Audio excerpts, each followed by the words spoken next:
అమరావతి చట్టబద్ధత బిల్పై ఉత్తరాంధ్ర పౌరులు స్వాగతిస్తూ ఉంటే మరికొందరు ఉత్తరాంధ్ర రాయలసీమ ప్రాంతాలను ఆర్థికంగా అభివృద్ధి జరిగేందుకు కేంద్ర రాష్ట్ర ప్రభుత్వాలు కృషి చేయాలని కోరుతున్నారు. మరోవైపు ప్రతిపక్ష పార్టీలు ద్వంద్వ వైఖరిని విడనాడి అమరావతి రాజధానిపై స్పష్టత ఇవ్వాలని విజ్ఞప్తి చేస్తున్నారు.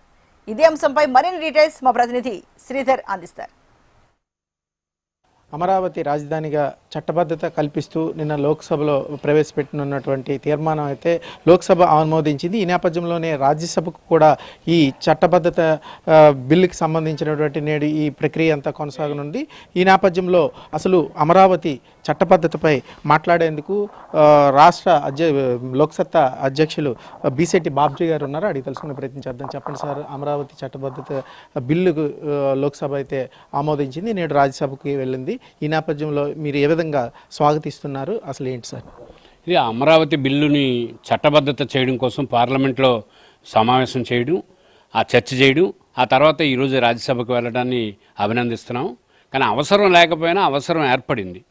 ఒక్కసారి ఫెడరల్ వ్యవస్థలో భారత రాజ్యాంగంలో రాష్ట్రాలకి తమ రాజకీయాల్లో తీసుకుంటున్నటువంటి నిర్ణయాలకు సర్వ హక్కులు ముఖ్యమంత్రి సభానాయకుడిగా ప్రతిపక్ష పార్టీ నేతృత్వంలో శాసనసభలో తీర్మానం చేశాక దానికి భారతదేశంలో తిరుగుండదు. కానీ దురదృష్టం, రాష్ట్రంలో ఏర్పడినటువంటి విచ్ఛిన్నకర రాజకీయాల వల్ల కేంద్ర ప్రభుత్వం ఇందులో జోక్యం చేసుకోవాల్సి వచ్చింది. గతంలో చంద్రబాబు నాయుడు గారు ముఖ్యమంత్రిగా ఉన్నప్పుడు ప్రతిపక్ష నేతగా ఉన్న జగన్మోహన్ రెడ్డి కూడా ఒప్పుకునేది అమరావతి కోసం రాష్ట్ర శాసనసభలో. బయటకు వచ్చిన తర్వాత వాళ్ళు స్టాండర్డ్ మార్చారు, ప్రజల్ని గందరగోళంలోకి నెట్టారు. ఇందులో భాగంగా చంద్రబాబు నాయుడు గారికి మళ్ళీ అధికారం వచ్చిన తర్వాత ఈరోజు మళ్ళీ కేంద్ర ప్రభుత్వంతో మాట్లాడి ప్రత్యేకమైనటువంటి తీర్మానం రాష్ట్ర శాసనసభలో తయారు చేసి ఒక ఫార్మెట్ని ఒక దాన్ని తయారు చేసి కేంద్రానికి పంపించడం, కేంద్రం ఈరోజు నిన్నను పార్లమెంట్లో చర్చ చేయడం, ఈరోజు రాజ్యసభలోకి దాన్ని తీసుకురావడం జరిగింది. ఏది ఏమైనప్పటికీ ఎవరికి అధికారం వచ్చినా భవిష్యత్తులో ఇంక ఇబ్బంది ఉండదు, అమరావతి అనే దాన్ని ఎవరు కదపజాలరు, అమరావతి పైన ఎవరు మాట్లాడరు అనే దానిపైన ఒక స్పష్టమైనటువంటి సంకేతాన్ని కేంద్ర ప్రభుత్వం రాష్ట్ర ప్రభుత్వం ఇచ్చింది. కానీ వాస్తవాలకి ఈరోజు మనం ఆలోచించగలిగితే అమరావతి అజెండా కాదు, ఈ రాష్ట్రం అభివృద్ధి వైపు అడుగులు వేయాలంటే అనేక కార్యక్రమాలు నిర్వహించాలి, అనేక ఆలోచన చేయాలి. ఇప్పుడు కేవలం అమరావతిని మాట్లాడితే మరి what about Rayalaseema, what about Uttarandhra, ఇది కొత్త చర్చ జరుగుతుంది. ఈ చర్చ వైపు వెళ్ళిపోతే ఎంత గొప్ప పని జరుగుతున్నప్పటికీ కూడా ఇంకా అమరావతి తప్ప ఇంకే ఆంధ్రప్రదేశ్లో సమస్య లేదా అనే ప్రశ్న రాకుండా రాష్ట్ర ప్రభుత్వం తగిన చర్యలు తీసుకోవాల్సిన బాధ్యత గౌరవ ముఖ్యమంత్రి చంద్రబాబు నాయుడు గారిపై ఉందని చెప్పి లోక్సత్తా రాష్ట్ర అధ్యక్షుడిగా నేను కోరుకుంటున్నాను. అమరావతి రాజధానిగా ఉన్నప్పటికీ కూడా ఉత్తరాంధ్ర ఏ విధంగా అభివృద్ధి చెందాలనుకుంటున్నారు? ఏం చేస్తే బాగుంటుంది? అమరావతి ఉండడం అనేది అందరికీ ఆమోదయోగ్యమే అయినప్పటికీ కూడా ఉత్తరాంధ్రకి కొంత అన్యాయం చేస్తున్నారనే మేమైతే అనుకుంటున్నాం.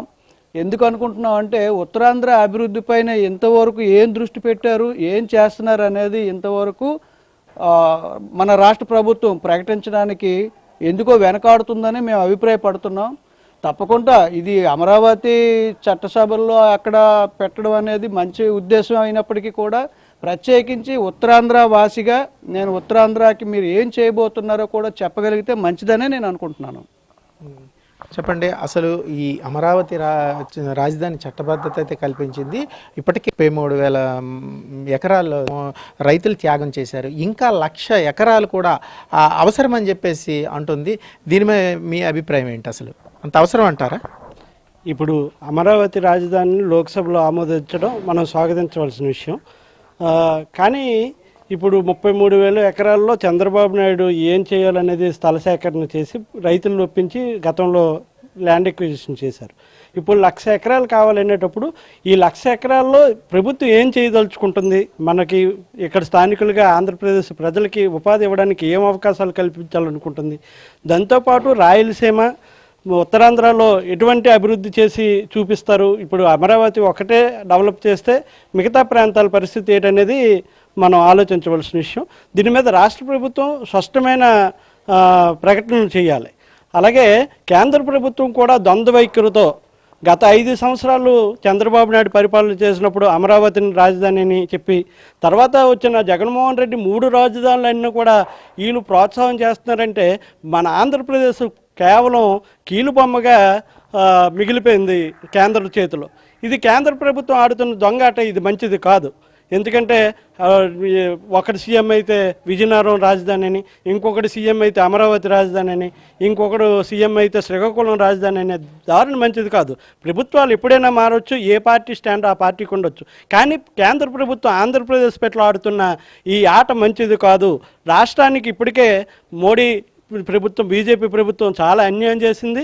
ఎందుకంటే గత 5 సంవత్సరాలని మన పరిపాలన చూస్తే మరొక 40 సంవత్సరాలు వెనక్కి తోస్తారు.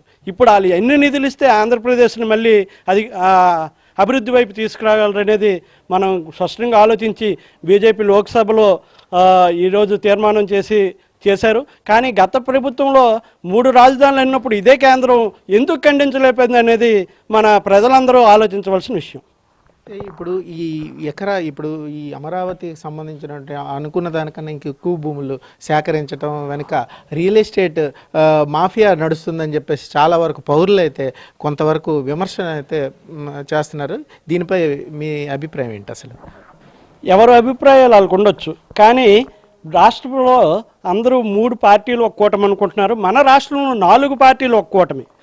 ఇది ప్రధానంగా ప్రస్తావించాలని పార్టీలు కూడా ప్రస్తావించకపోతే సాధారణ ప్రజలు ఎన్ని అనుకున్న ఉపయోగం ఉండదు.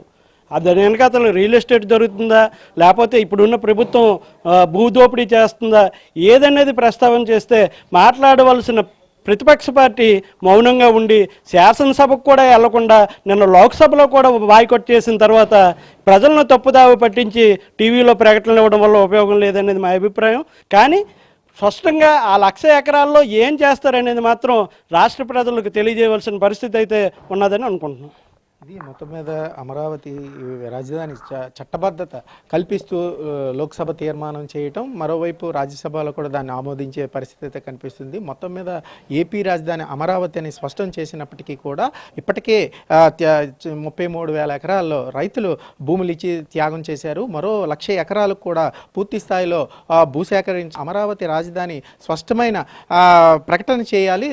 కేంద్ర ప్రభుత్వం ద్వంద్వ వైఖరిని విడనాడి పూర్తి స్థాయిలో ఏపీ రాజధాని అమరావతికి స్టాండ్ అయి ఉండాలి. మరోవైపు రాయలసీమతో పాటు ఉత్తరాంధ్ర అభివృద్ధి దిశగా అడుగులు వేయించే బాధ్యత అయితే కేంద్ర రాష్ట్ర ప్రభుత్వాలకు ఉందని చెప్పేసి చెప్తున్నటువంటి పరిస్థితి.